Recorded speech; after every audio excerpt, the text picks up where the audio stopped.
Walls remember what people try to forget, and this room remembers everything. Welcome to Clue Law. I am your host, Vale. Comment below with where you're listening from. I appreciate you being here. Let's begin. If you live with Nero Wolfe, you learn the difference between a disturbance and a catastrophe. A disturbance is when the milkman rings twice. A catastrophe is when someone rings once. At 11:20 in the morning, on a Tuesday when Fritz is slicing veal, Theodore is misting orchids, and Wolfe is in his office with the door shut, pretending the world outside West 35th Street is an indecent rumor. I was at my desk in the front room, feet on the blotter, going through the mail with the usual mixture of hope and disgust. Hope for a check. Disgust for circulars, offering me a better life if I would only send $3 and my soul. The bell rang.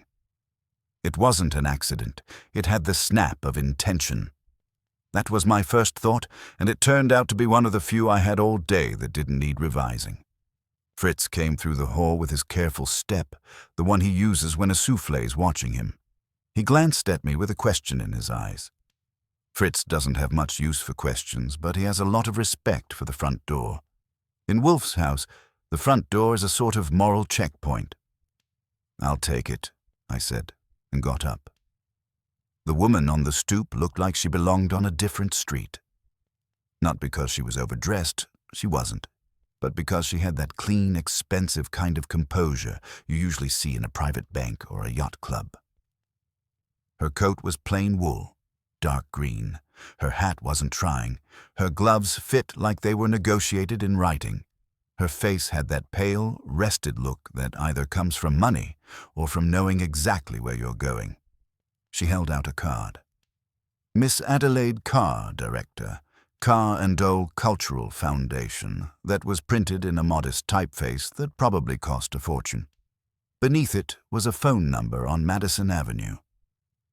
"I'm Archie Goodwin," I told her. "If you're here for Wolfe, I'll warn you, he's here for orchids." She didn't smile. She made a small nod that could have been a greeting, an acknowledgement, or a motion to bury the dead.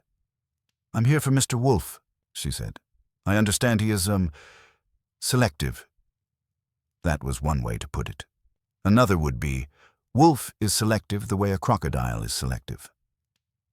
He doesn't mind what comes into his mouth as long as it's useful and not too noisy. "I can ask him," I said. "What's the nature of the—" "It concerns your house," she said, and her eyes moved past my shoulder into the hall as if she could already see the layout. That did it. Wolfe can be bought into a lot of things. Reluctantly, belligerently. But the brownstone is his temple. Even I don't mention it lightly, and I live here and get my laundry done for free. I stepped aside. "Come in." Inside she paused as if the air had a rule book. Fritz had withdrawn to the dining room, but not far. The smell of veal and onions had an opinion. Miss Carr took her gloves off one at a time and folded them with the care you'd use for a silk flag. I led her to the office door. I knocked once, not twice, because twice is for salesmen, and opened it. Wolfe was behind his desk, of course, in his chair, which is not a chair so much as a throne upholstered in obstinacy. He wore his yellow silk pajamas and a face that said he had been interrupted in the middle of a thought and would now have to start over from Adam, which he resented because he disliked Adam. "What is it, Archie?" he demanded. "A lady," I said. "Miss Adelaide Carr. She says it concerns the house." That got his eyes up.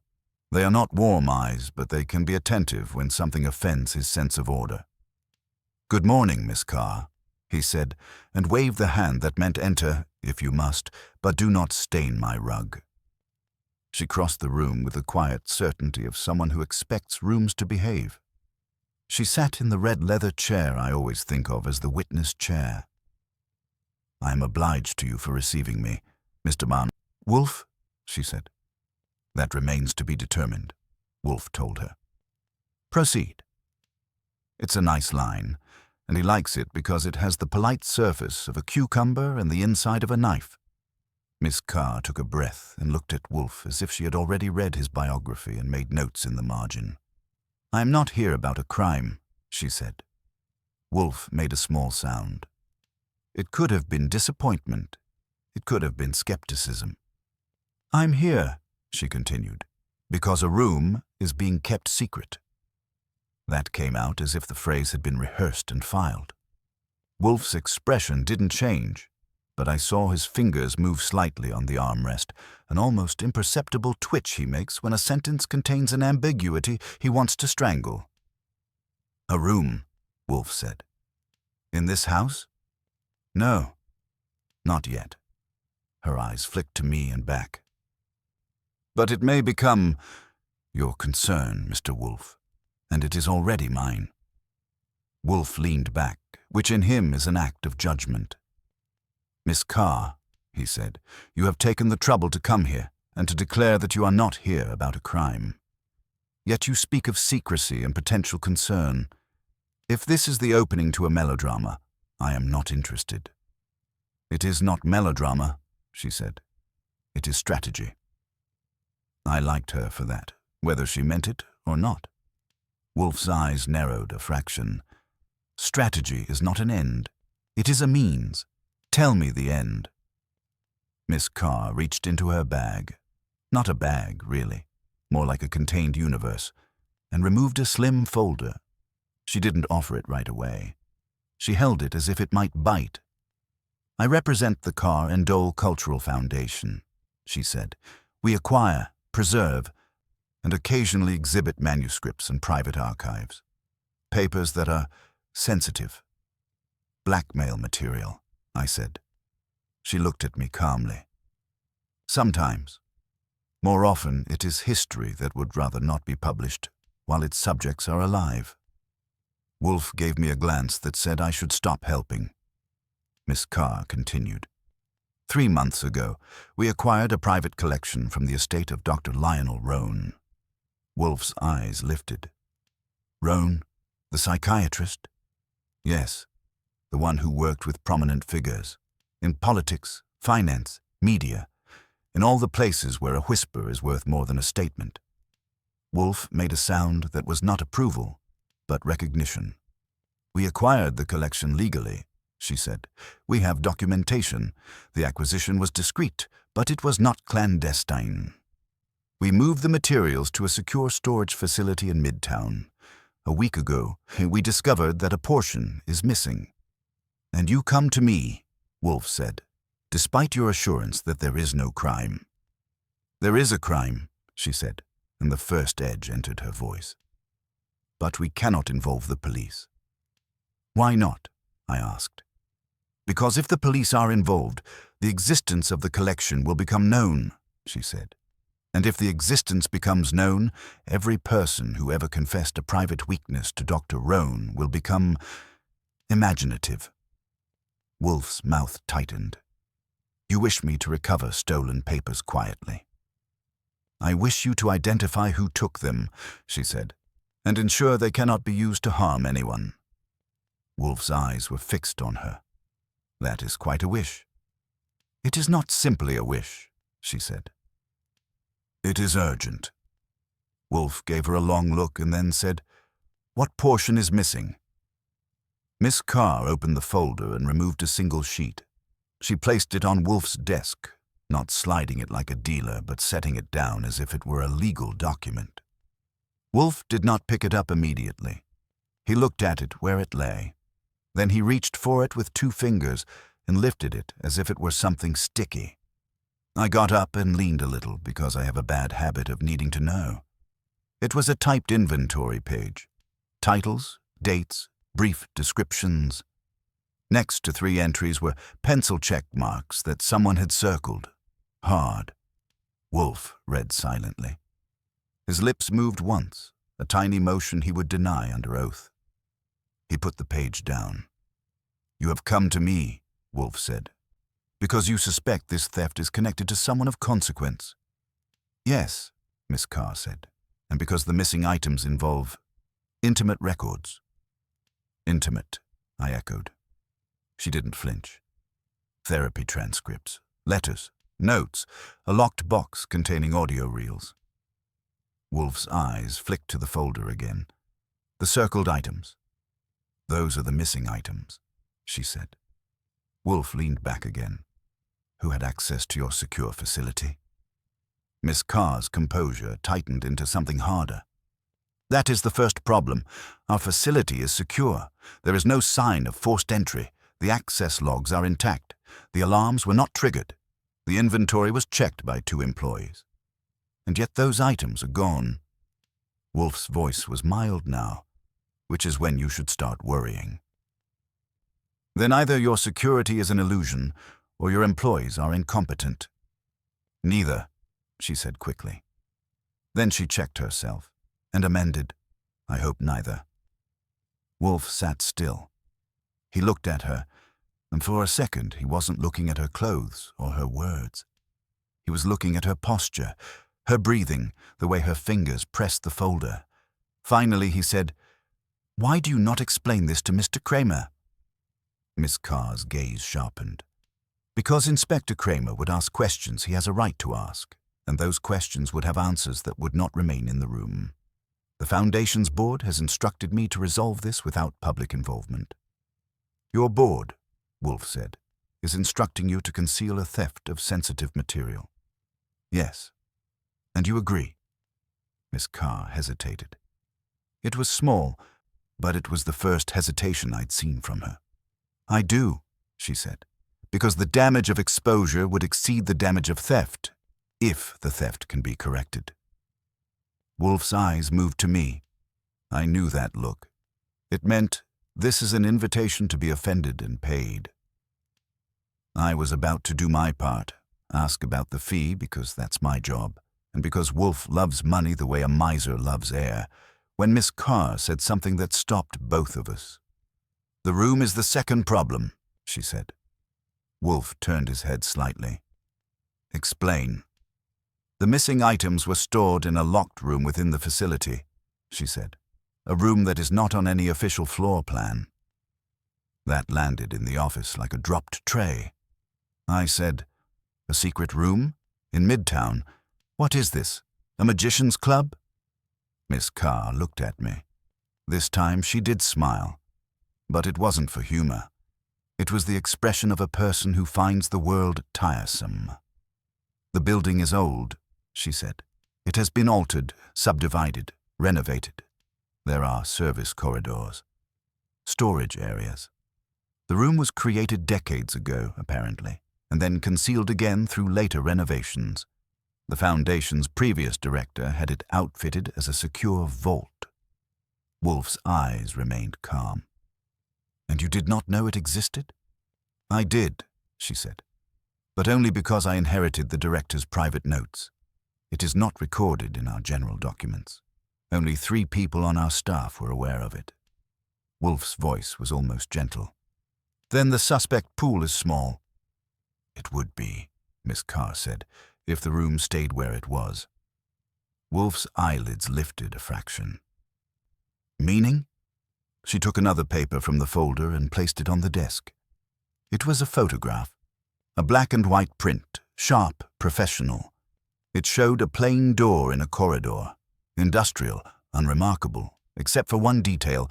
On the door was a small brass plate, not a nameplate, a number.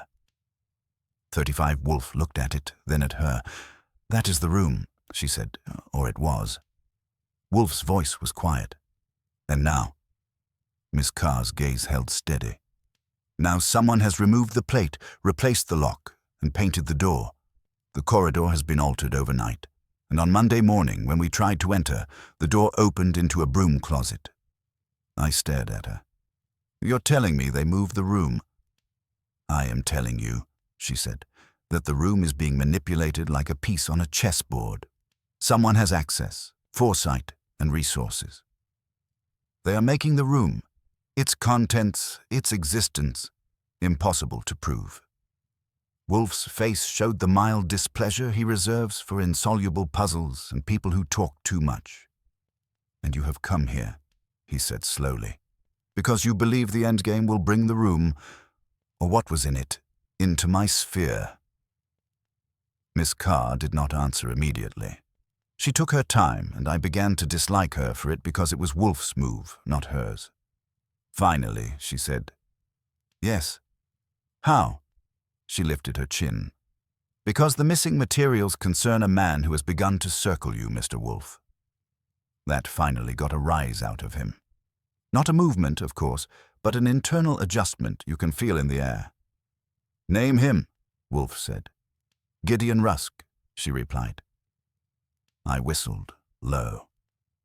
Gideon Rusk wasn't just a name, it was a headline waiting to happen.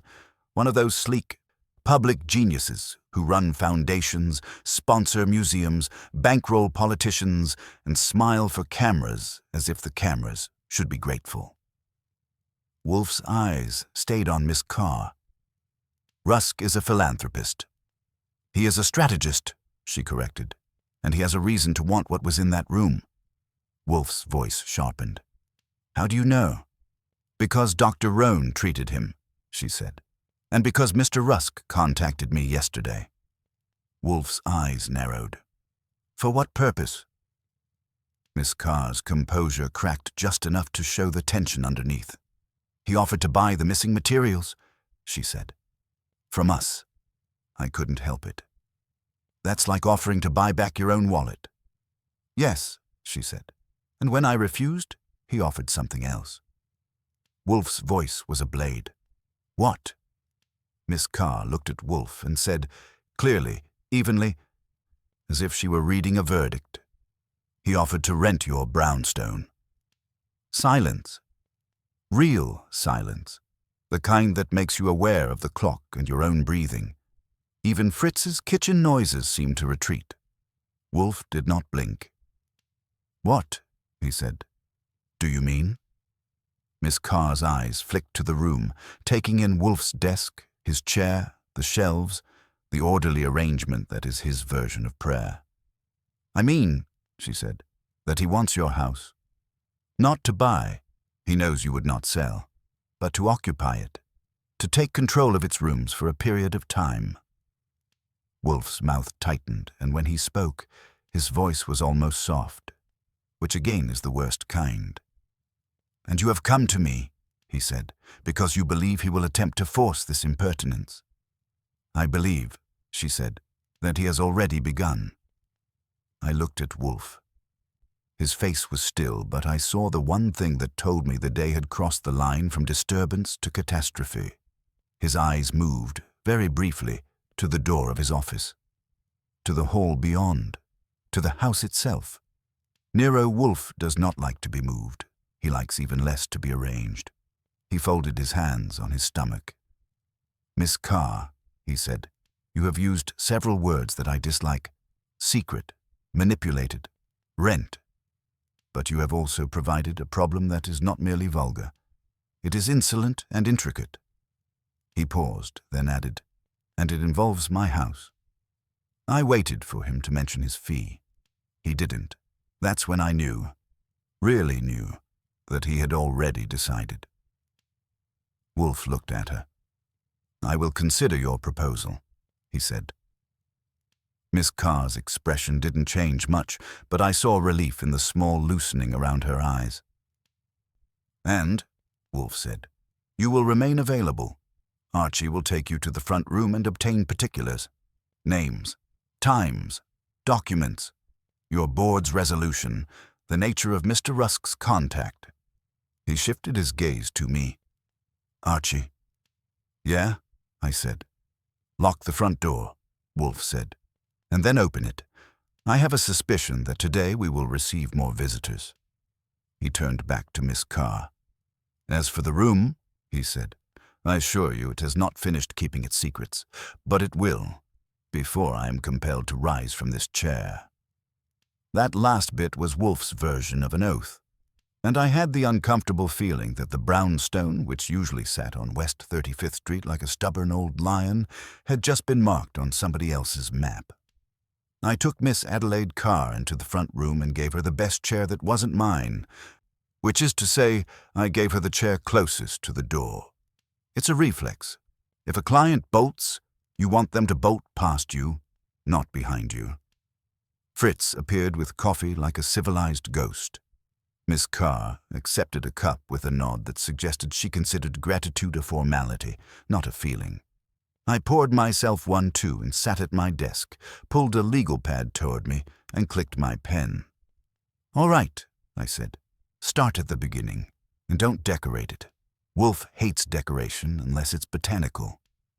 Her eyes moved once toward the hallway, as if she could sense Wolfe sitting back there like a spider, feeling the vibrations in the web. 3 months ago, she said, Dr. Rowan's executor contacted our foundation. Rowan's personal papers were left to be sold, with the proceeds directed to a clinic. The executor wanted discretion. We offered it. "You verified the chain of custody," I said. "You didn't buy a suitcase from a man in a fedora." "We verified," she said. "The executor is a law firm, Hollander and Vane. We signed agreements. We transported the collection ourselves." "Who is we?" She didn't like that one, but she answered, "My deputy director, Martin Kay, our security coordinator, Lena Holt, and our archivist, Dr. Seth Ivers." I wrote the names. 4 suspects makes a circle, 5 makes a party. Wolfe had asked for 4 or 5, and here she was, trying to be helpful. "And you?" I said. "Yes," she said. "Only those 4 knew about the unlisted room." She hesitated a beat. "In-house, yes." That's the kind of yes that comes with an asterisk. She set her cup down precisely. The previous director had a private arrangement with the building superintendent. A man named Emil Korda. He was paid to handle adjustments. "Adjustments," I said, "like turning broom closets into secret vaults." "Yes. And now the door opens into a broom closet." "It did yesterday morning," she said. "Today we haven't tried." "Why not?" "Because after yesterday," she said, and for the first time her composure had a hairline crack. "I was concerned that continuing to test it would be used against us, as if we were tampering with evidence." "That sounds like Wolfe," I said. "He doesn't touch a thing if he can make someone else touch it wrong." Her mouth tightened. "I came here instead." "Good," I told her. "Now tell me about Gideon Rusk's call." She reached into the folder and pulled out a small slip of paper, typed with a time and a phone extension. "He called my private line at the foundation," she said. "At 4:12 p.m. yesterday." "You recognized his voice?" "I recognized his name," she said. "He introduced himself as if I should be honored." "And he offered to buy stolen property from you." "He didn't say stolen," she corrected. "He said the items that are in motion." I stopped writing long enough to look at her. "That is a cute phrase." "It is not cute," she said. "It is a warning." "What else did he say?" She inhaled, steadying herself. "He said the Roan materials were a danger to many innocent people if they were mishandled. He said he wished to remove a volatile element from the board." I glanced down at my pad. She had used chess language earlier. He was doing it too. That can mean 2 things. Either everyone involved has read the same self-help book, or someone is playing a game on purpose. "And then the brownstone," I said. "Yes. He said he knew Mr. Wolfe valued his routines. He said he had no intention of disturbing them, if he could occupy the house for a short period." "Occupy," I repeated. "Not lease? Not rent? Occupy." Her eyes didn't blink. Those were his words. "And you asked him why he'd want to camp out in Wolfe's living room?" "I asked him what he meant," she said. "He said there was a room in Manhattan that was misplaced. He said rooms could be moved, or made to appear moved, depending on who controlled the plans." I sat back. "So he's linking your secret room to Wolfe's house.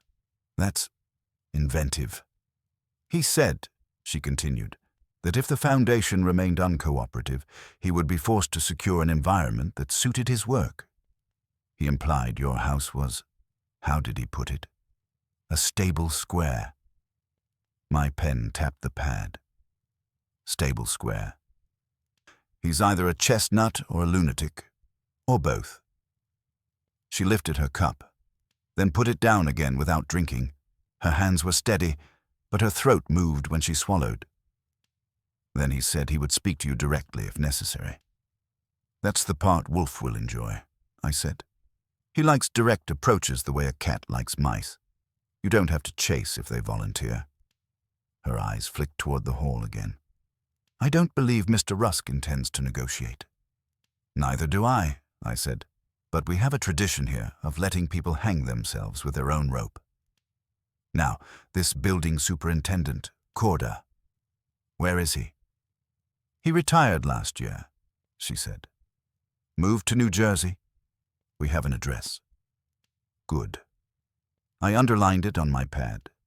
"And the facility, what building?" "Carr and Dole leases 2 floors at 611 West 47th, she said. "Storage and offices." I made another note. "Security? Cameras?" "Yes," she said, "but the corridor with the unlisted room is a blind spot. It always has been." "Convenient." "It was intentional," she said. "The previous director wanted it that way." "And you kept it," I said, unable to keep the judgment out of my voice. She met my eyes. "I inherited a system. I didn't design it." That sounded like the kind of sentence that ends up on tombstones and in indictments. Before I could press her, the doorbell rang again. One crisp ring, like the first, only now it was on schedule. I looked at Miss Carr. She looked back at me. If the bell had been a gunshot, we couldn't have reacted more simultaneously. "I'll get it," I said. I went to the hall and checked the front door the way Wolfe told me. Locked, then unlocked, because he likes symbolism even when he claims to despise it. When I opened it, a man stood on the stoop with a narrow, handsome face and a coat that cost more than my first car. He smiled at me as if we were old friends and he was doing me a favor by existing. "Mr. Goodwin," he said.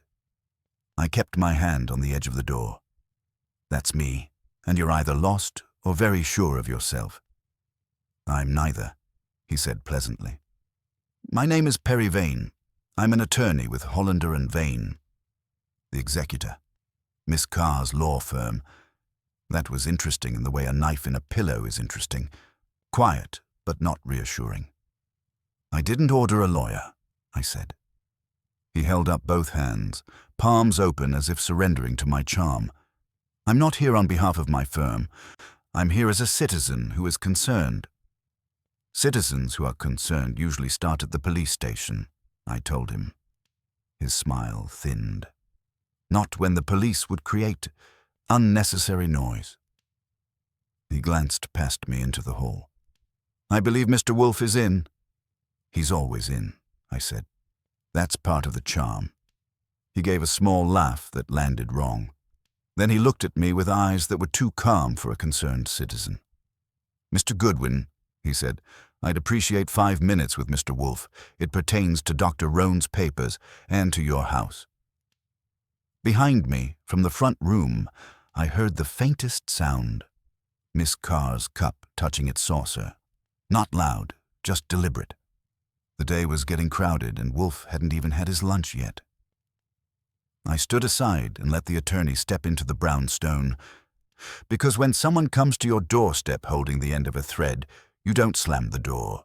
You let them in far enough that you can see what they're attached to. Then I closed the door, and the lock clicked with a finality that felt, for the first time that morning, like we were the ones making a move. Perry Vane removed his coat with the careful economy of a man accustomed to rooms where gestures were weighed. He handed it to Fritz without being asked, which told me 2 things. He'd done his homework, and he expected the house to cooperate. I led him to the office. Wolfe was exactly where he'd been, which is to say nowhere else. He didn't look up until Vane crossed the threshold, and then only enough to acknowledge the presence of something mildly unsanitary. "Mr. Wolfe," Vane said, inclining his head. "Thank you for seeing me on short notice." "I did not agree to see you," Wolfe replied. You're here because my employee is polite to a fault. Vane smiled faintly. Politeness is a useful fault. Wolfe's eyes flicked to me. Archie, sit. I did, on the corner of my desk, legal pad still in hand.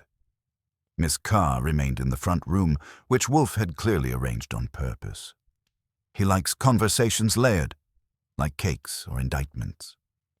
State your business, Wolfe said. Vane adjusted his cuffs. I am here regarding the estate of Dr. Lionel Roan. That estate has been settled, Wolfe said. If it were not, I would already know. Vane's smile didn't move. Legally, yes. Practically, no. Wolfe's voice cooled another degree. You are being vague. That is discourteous. I'll be precise, Vane said. Certain materials from Dr. Roan's papers are missing. Their absence creates risk. To whom? Wolfe asked. To several people, Vane said, including my client. Wolfe lifted an eyebrow. Your client? Vane hesitated. Just a fraction. Gideon Rusk. That name again, sliding across the carpet like it owned the place. Wolfe nodded once. Continue. Mr. Rusk is concerned that these materials could be misused, Vane said. He would prefer they be secured. And by secured, Wolfe said, you mean controlled.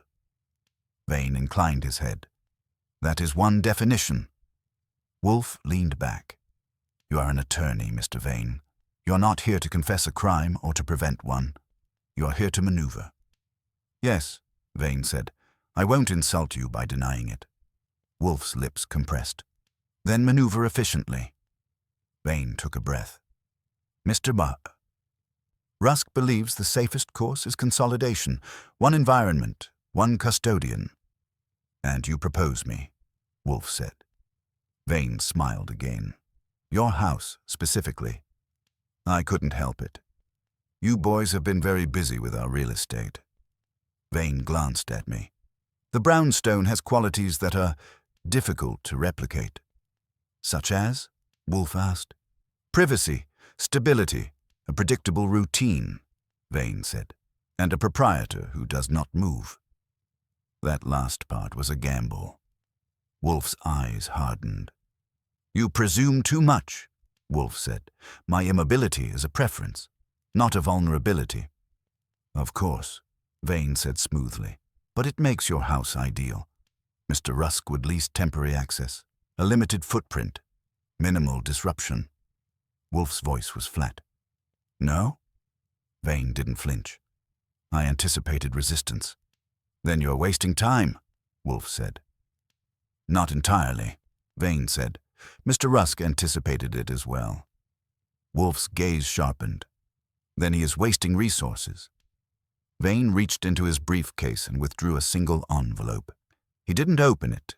He placed it on Wolfe's desk with the same care Miss Carr had used earlier.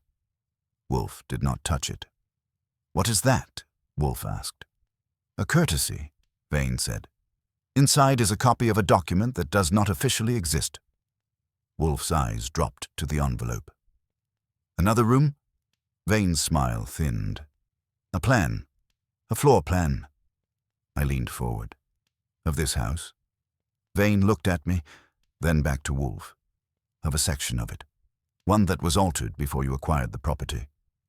That did it. Wolfe's fingers tightened on the armrests. Not a lot, but enough. He despises surprises that predate his ownership. You are lying, Wolfe said calmly. I am not, Vane replied. Your brownstone was subdivided briefly in the 1920s. A service corridor was added. Later removed, or rather, sealed. Wolfe's eyes bored into him. If that were true, I would know. Would you? Vane asked gently. You rely on permanence. Records rely on accuracy. I said, you're telling us there's a hidden room in this house. Vane spread his hands. I'm telling you there was, and that rooms, as Miss Carr has learned, can be persuaded. Wolfe's voice dropped. You have spoken to Miss Carr. Yes, Vane said. Briefly. She declined Mr. Rusk's proposal. Wolfe's eyes flicked to the door, then back. "And so you came here?" "Yes. To threaten me," Wolfe said. "To inform you," Vane corrected. "Mr. Rusk would prefer cooperation, but the materials are already in motion. The room at the Car and Dole facility is no longer reliable. Neither, I'm afraid, is secrecy." Wolfe sat very still. When he spoke, it was with surgical precision. "You will leave this house," he said, "in a moment. You will inform your client that any attempt to intrude upon my property will result in consequences he will find inconvenient." Vane met his gaze. "And if he proceeds anyway?" Wolfe's mouth curved. Not a smile, but an acknowledgement of effort. "Then," Wolfe said, "he will reveal himself." Vane nodded slowly. "Mr. Rusk admires that confidence." "I do not care what he admires," Wolfe said. "I care what he exposes." Vane stood. "I will convey your position." He picked up his briefcase, paused, and added, "One more thing, Mr. Wolfe. Dr. Roan kept audio recordings, not transcripts, voices." Wolfe's eyes narrowed. "Yes?" "Voices are harder to disprove," Vane said, "and easier to weaponize." Then he turned and left, Fritz retrieving his coat as if escorting a toxin out of the kitchen. The door closed. The lock clicked. The house exhaled, but not in relief. I looked at Wolfe. "Well?" He didn't answer immediately. He stared at the envelope Vane had left, then finally said, "Archie, bring Miss Carr." I went to the front room. She rose as soon as she saw my face. "He was here," she said. "Yes," I said. "And now he's gone." We returned to the office. Wolfe gestured for her to sit. "You omitted something," Wolfe said. Her spine straightened. "What?" "You knew Mr. Rusk's attorney would appear," Wolfe said. "Perhaps not today, but soon." She hesitated, longer this time. "I suspected." Wolfe's voice was calm, but it carried weight. "You also knew about the possibility of a concealed structure in this house." Her eyes widened. "No." Wolfe studied her. Then finally, he nodded. "I believe you." I blinked. Wolfe does not hand out belief like candy.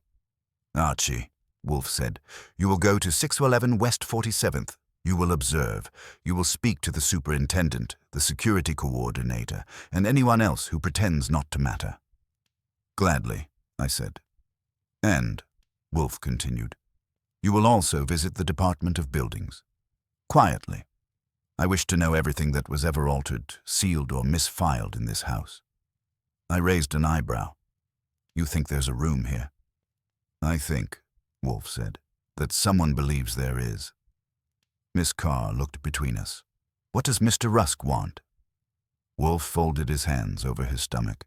"Control. Anticipation. The illusion of inevitability." "And will he get it?" Wolfe's eyes were steady. "No." I stood, already reaching for my coat. "Good. Because I hate inevitable people." As I headed for the door, Wolfe added, almost casually, "Archie, if anything in this house has been touched, moved, or measured without my consent, I intend to know." I paused. "And if it has?" Wolfe's voice was mild. "Then the room that keeps secrets will begin to speak." That was Wolfe for you. He didn't raise his voice. He didn't move. But somewhere between West 35th Street and Midtown, a chessboard had just been tipped, and I had the feeling the pieces were going to land closer to home than anyone planned. I took my coat off the hall tree and paused long enough to look at it, because there are times when a coat is just a coat, and times when it's armor. This was the second kind. Fritz's face appeared at the dining room door, politely neutral. "Will you be home for dinner, Archie?" he asked. "In this business," I told him, "that's like asking a fish if it plans to be wet." He didn't smile, but his eyes did. "Then I will keep it warm, if possible." I stepped outside into January air and closed the front door with more care than usual.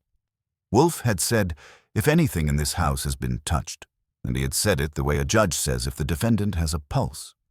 It wasn't a question, it was a condition. Saul Panzer wasn't here yet.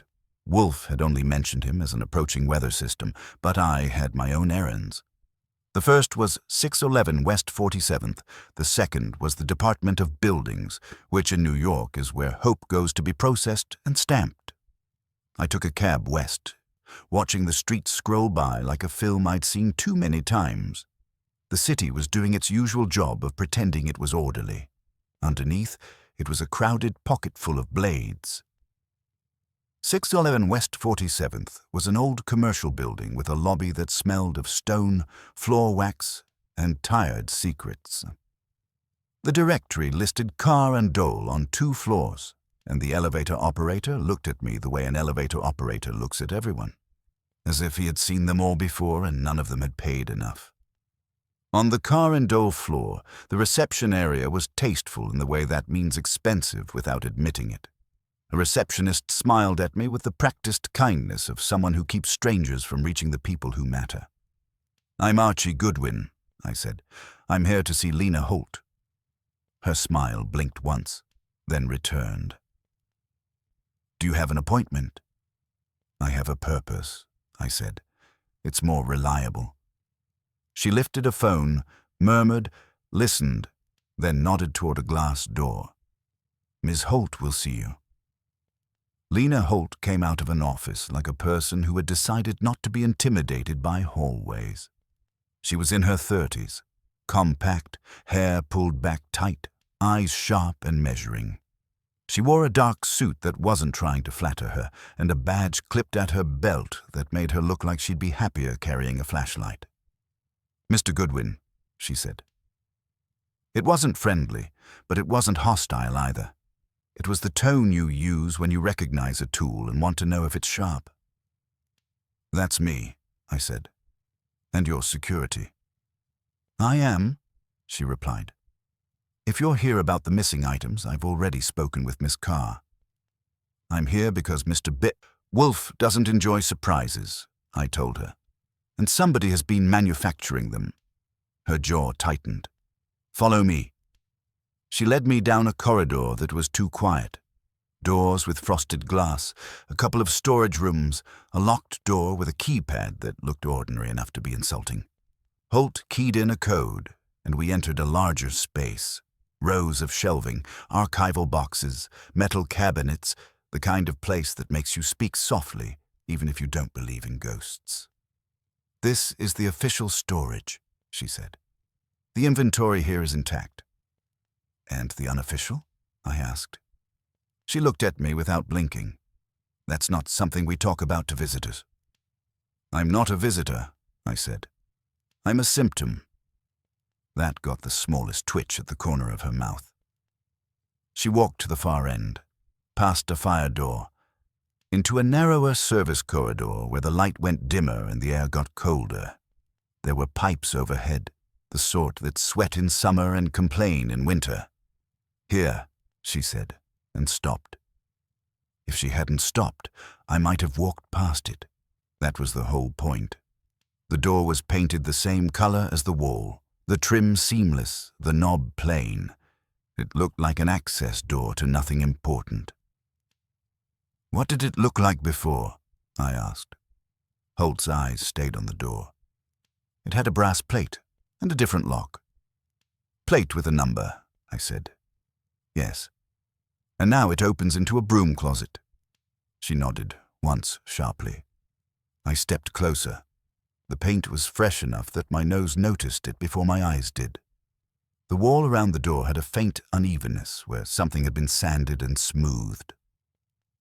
"You didn't try the lock today," I said. "No," Holt answered. "Miss Carr told me not to. After yesterday, she wanted restraint." Wolfe would have approved. Wolfe loves restraint the way a butcher loves a sharp knife, because it lets you cut cleanly. "Who has keys to this corridor?" I asked. "Only me," Holt said, then corrected herself. "And Martin Key, deputy director. In theory." "In theory," I echoed. "In practice," she said. A building superintendent can get anywhere if he wants to. And Emile Corder used to be superintendent here. Used to, I said. Holt's eyes flicked to mine. You know about Corder. I'm learning, I said. Tell me about the blind spot. She pointed up. Camera coverage ends there. It was a design choice made before I was hired. I argued against it. I lost. Convenient for someone, I said. For someone with influence, Holt replied. Or money. We walked back. On the way, she stopped at a waste bin by a maintenance closet and lifted the lid. You might like this, she said. Inside were paint rags, a used roller sleeve, and, half buried, something that caught the light, a small brass plate. Holt fished it out and handed it to me on her palm like evidence. The number stamped into it was 35. I turned it over. The back had old adhesive, rough and discolored. Why is this in the trash? I asked. Because maintenance found it this morning, Holt said. They assumed it was junk. And you didn't, I said. I don't assume, she replied. I log. That was a good trait. It also meant she might be annoying, which is sometimes the same thing. I slid the plate into my pocket. Who did maintenance report to? Holt's mouth tightened. Martin Kay. Let's meet him, I said. Martin Kay's office was neat in the way that suggests obsession rather than cleanliness. He was tall, early 40s, hair too perfect, smile too ready. The kind of man who says transparency when he means control. Mr. Goodwin, he said, rising. I understand you work with Nero Wolfe. I do, I said. It's like working with a mountain. You don't move it, you go around it. Keyes smiled as if I'd complimented him personally. We value Mr. Wolfe's discretion. Then you'll value his questions, I said. Start with yesterday morning. Who was in the building before staff arrived? Keyes' smile held. I couldn't say. You could, I said. You just don't want to. His eyes sharpened a fraction. We have logs. Logs don't walk down blind corridors, I said. People do. Quay leaned back, steepling his fingers. If you're implying one of our staff, I'm not implying, I told him. I'm collecting. You said the word we earlier. Miss Carr said only a few knew about the room. That's a small circle. Small circles squeeze. He exhaled, controlled. Dr. Ivers was here late 2 nights ago, working on cataloguing. Late, I repeated. How late? Past 9, Quay said. He has a key. That's interesting, I said, and made a note. And you?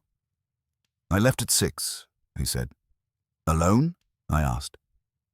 His eyes moved, just once, to the corner of the room where a framed photo sat on the shelf. A gala, people in tuxedos, Keyes smiling beside someone I didn't recognize. Alone, he said. I nodded like I believed him the way you nod at a salesman to keep him talking. Tell me about Emile Corder, I said. Keyes' smile thinned.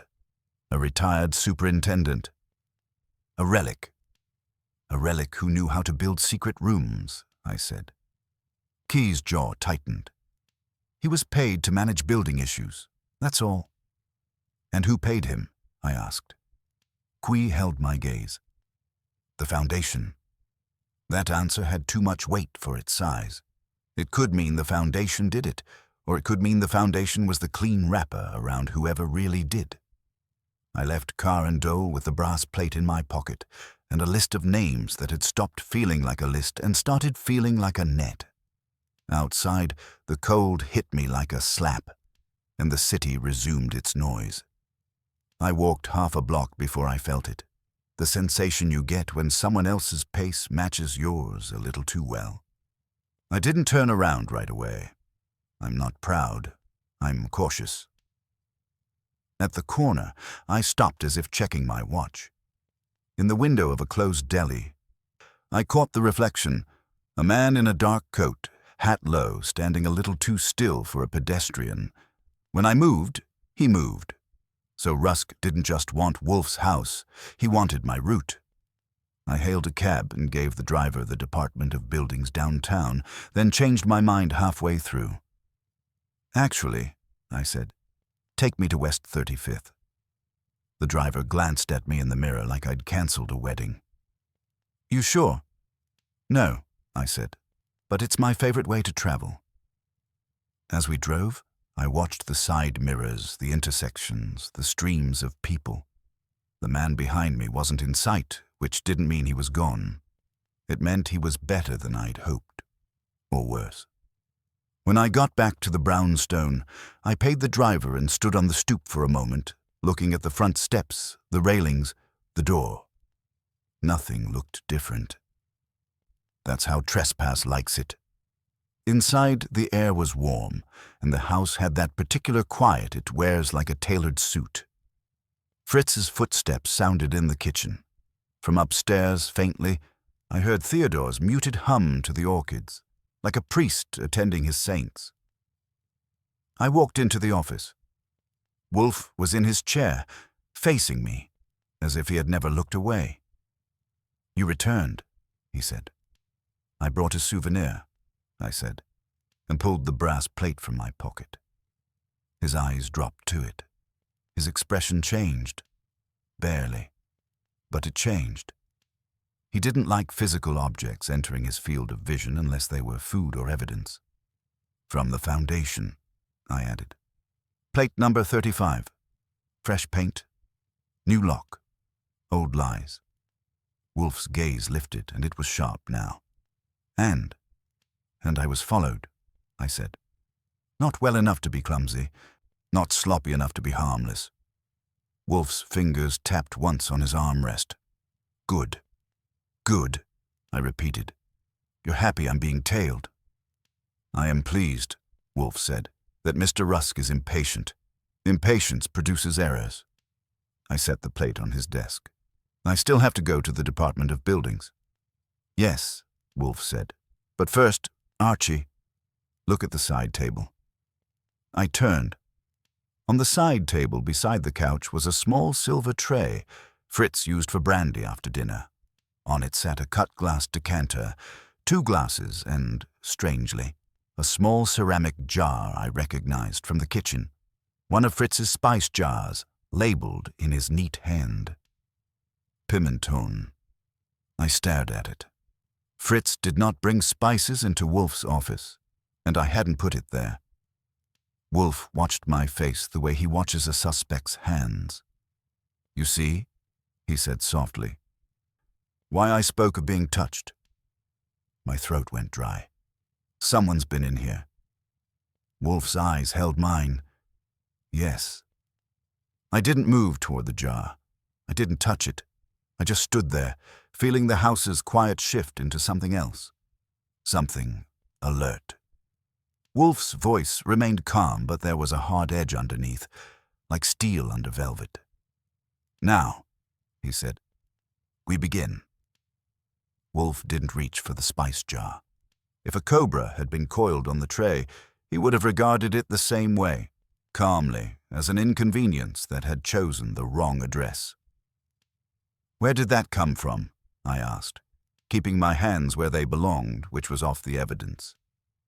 "An excellent question," Wolfe said. "One you will answer." I looked from the jar to Fritz's decanter and back. The jar itself was familiar. Squat ceramic, tight lid, Fritz's neat label.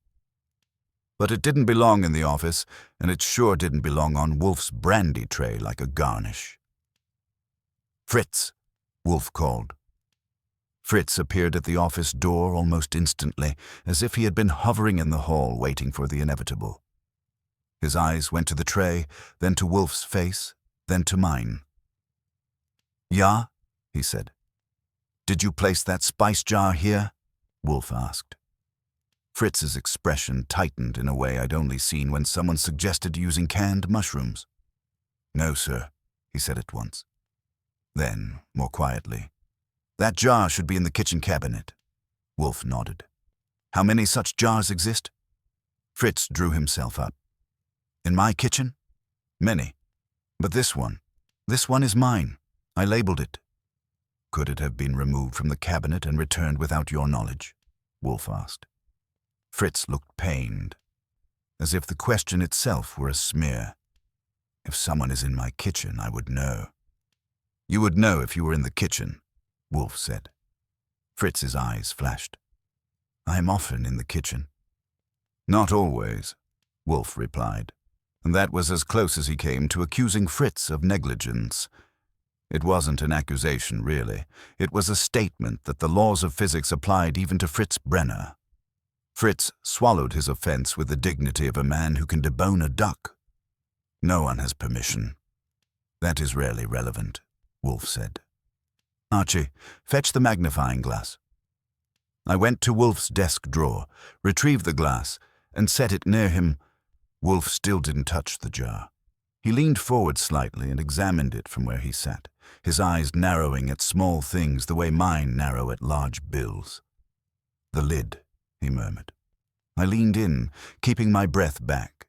The lid looked screwed on, but not perfectly aligned. There was a faint smudge near the edge. Dark, oily. Kitchen grease, I guessed. Possibly, Wolfe said, or something applied to facilitate grip. Fritz stepped closer, stopped at the threshold as if the office carpet might bite him, and said, May I? Wolfe's eyes flicked to him. No. Observe only. Fritz stiffened but obeyed. Wolfe pointed with one thick finger, not touching, just indicating. Archie, look at the label. I did. Fritz's label was clean, black ink on white paper, pimenton. What am I looking for? I asked. Alignment, Wolfe said. The label is fractionally skewed. Fritz would not permit that. Fritz's nostrils flared. That is true. I squinted. The label was off by maybe a millimeter. The kind of thing I'd never notice unless Wolfe told me to. If someone had removed the label, or replaced it, or shifted it, it meant time, care, and intention. That's nuts, I said. Who breaks into a brownstone to misalign a spice label? Wolfe's eyes remained on the jar. Someone who wishes to ensure we notice. A calling card, I said. A message, Wolfe corrected. A calling card flatters the sender. A message instructs the recipient. I sat back. Instruction? You're not safe, and we can touch your stuff. Precisely, Wolfe said. And now we determine the method. I looked at Fritz. When were you last in the kitchen cabinet where that jar belongs? Fritz thought. After luncheon preparations. I took the paprika, pimenton for the sauce. That was perhaps 10:30. And you didn't come back to the office until... I checked my watch out of habit, then remembered time had turned slippery. Until just now. I was in the kitchen, Fritz said tightly. Then the dining room, then... He gestured helplessly. The bell, the visitors. We had had Miss Carr in the front room, Vane in the office, me out of the house, Fritz moving between kitchen and dining room, Theodore upstairs with orchids, and the front door opening at least twice. A burglar, or a messenger, had a buffet of opportunities. Wolfe's gaze lifted. Theodore. I went to the hall and called up the stairs. Theodore's answer floated down, mild and puzzled. Come down, Theodore, I said. We need you. He arrived with damp fingertips and a face that always looked slightly guilty, as if he suspects someone might accuse him of watering the wrong plant. His eyes darted to Wolfe, then to the jar. Yes, sir, he said. Have you been in the kitchen today? Wolfe asked. Theodore blinked. No, sir, only the plant room. Have you been in my office? Wolfe asked. Theodore's eyes widened. No, sir. Wolfe nodded. Return upstairs. Lock the plant room door behind you. If anyone knocks, do not open it. Call down.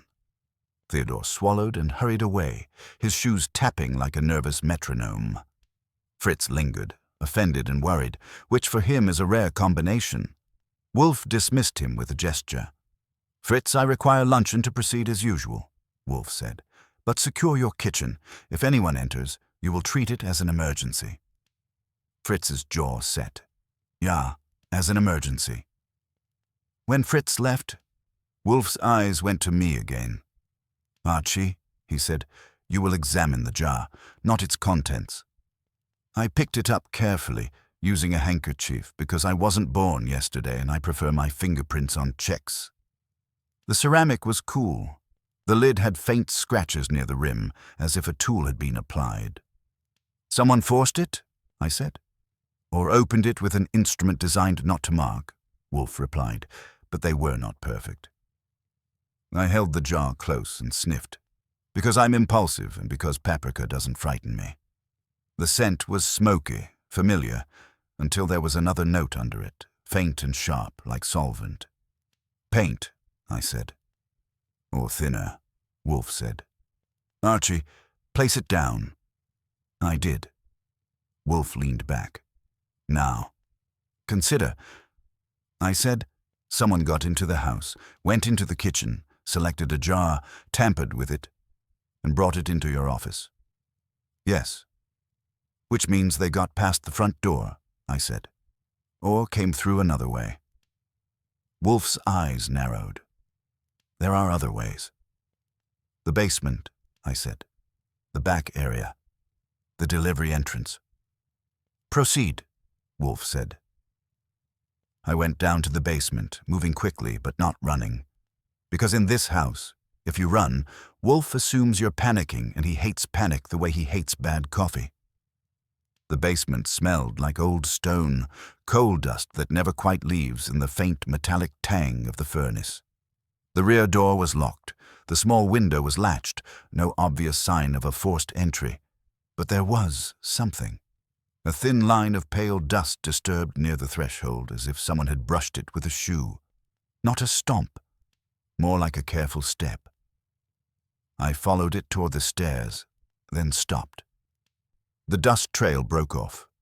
That's the thing about careful intruders. They don't leave trails, they leave hints.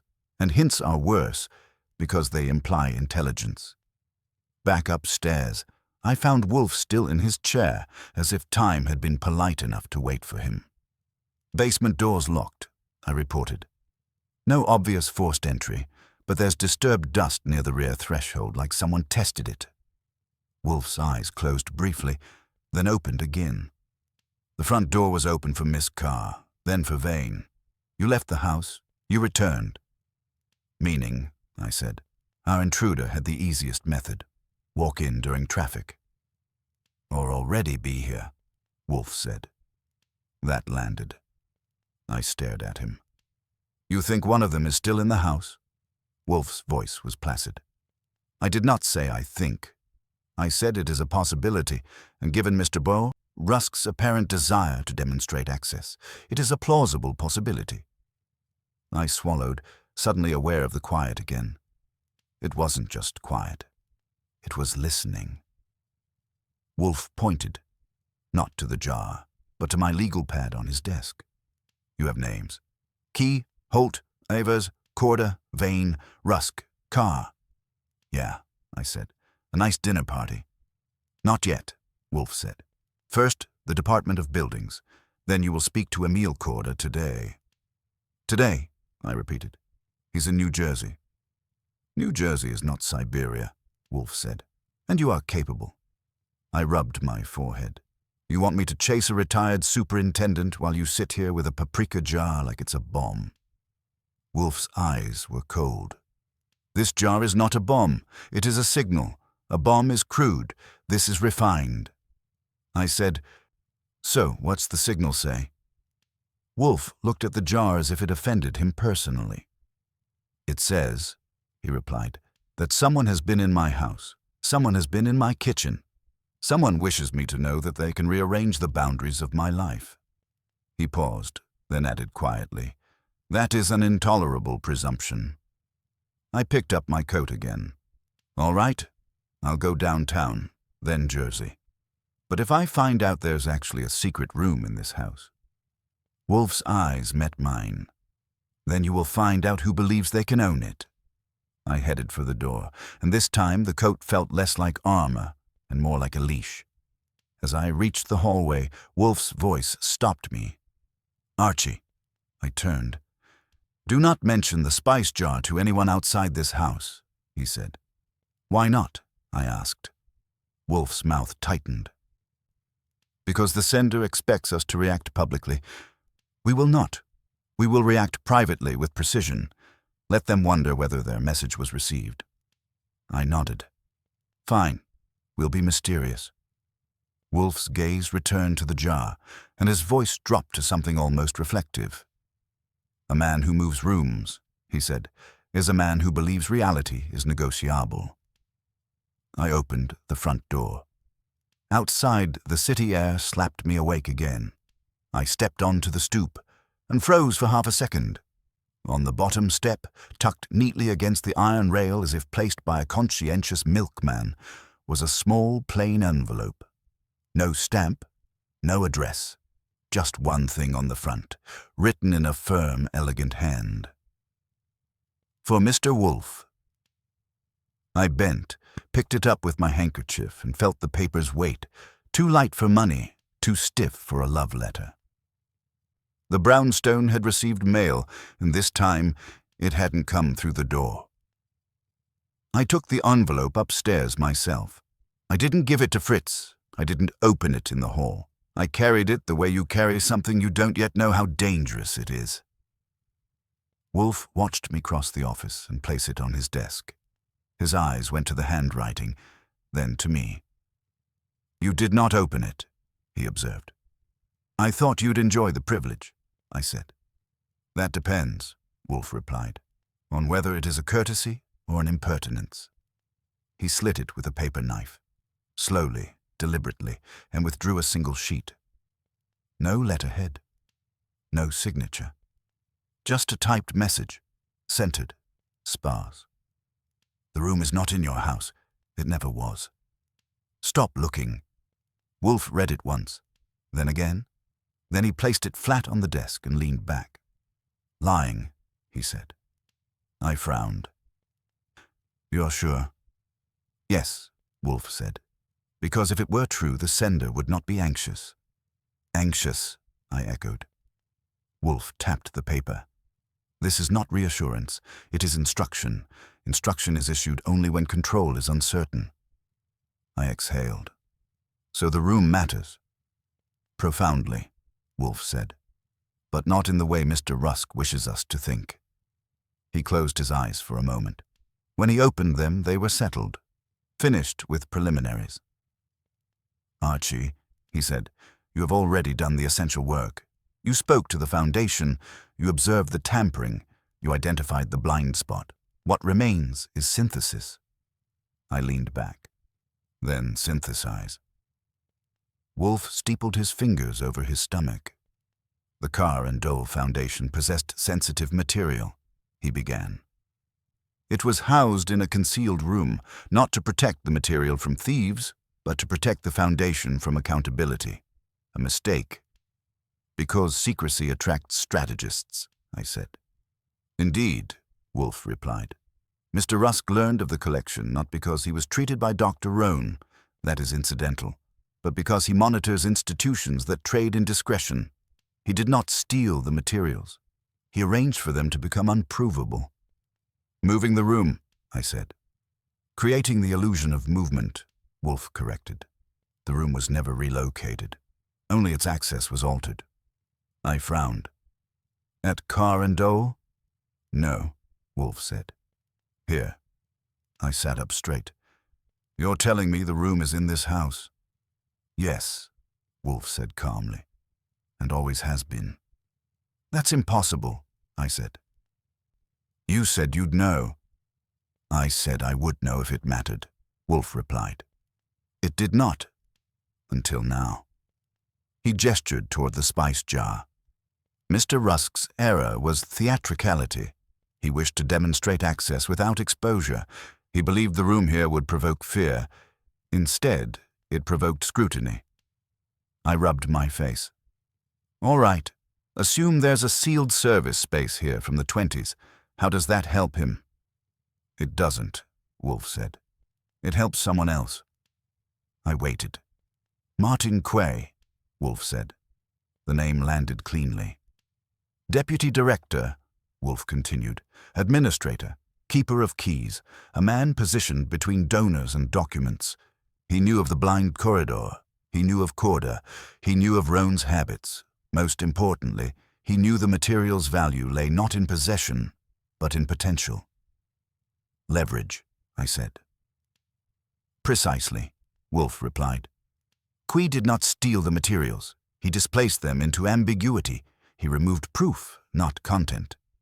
The audio reels, I said. Voices. Voices do not need rooms, Wolfe said. They need listeners. I stood and paced once, then stopped. So Rusk thought he was controlling the game, but Key was the one actually moving pieces. Yes, Wolfe said. Rusk believes himself a master strategist. That makes him predictable. Kay is an opportunist. That makes him dangerous. I looked at the envelope again. Then the note. Written by Kay, Wolfe said. Not to stop us, but to accelerate us. He wanted us to believe the threat was imaginary. That would force Rusk to act. And acting exposes him, I said slowly. Wolfe's eyes gleamed. You see. Then what about the spice jar? I asked. That wasn't Key. No, Wolfe said. That was Mr. Rusk, a clumsy message meant to unsettle me. I snorted. He picked the wrong house. Indeed, Wolfe said. Now, Archie, you will telephone Inspector Kramer. I blinked. I thought we were keeping this quiet. We were, Wolfe said. We are finished doing so. I made the call. Kramer arrived 40 minutes later, grumbling and suspicious, and left 2 hours after that with a warrant, a transcript, and a sour expression that meant he'd been outplayed but not embarrassed. Martin Key broke under the weight of inevitability.